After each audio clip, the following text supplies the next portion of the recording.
उमरकोट हिकिड़ो तारीख़ी शहर आहे ऐं मुंहिंजे लाइ इहा हिकिड़ी क़ाबिले फ़ख़्रु ॻाल्हि आहे त मूंखे इहो मौक़ो ॾिनो आहे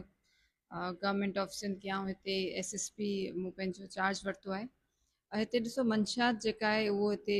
वॾे में वॾो सोशल क्राइम इहो ई आहे ऐं हुन में असांजा रेट्स जारी आहिनि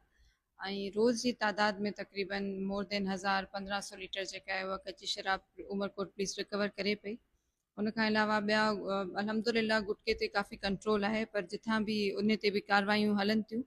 ऐं आवाम सां इहा ई अपील आहे त तव्हां पंहिंजे इर्द गिर्द जे माण्हुनि खे,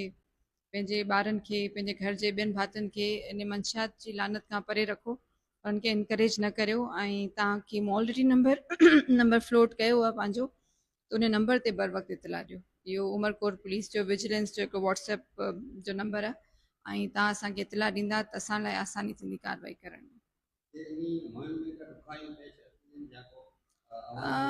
ॾिसो आवाम जो त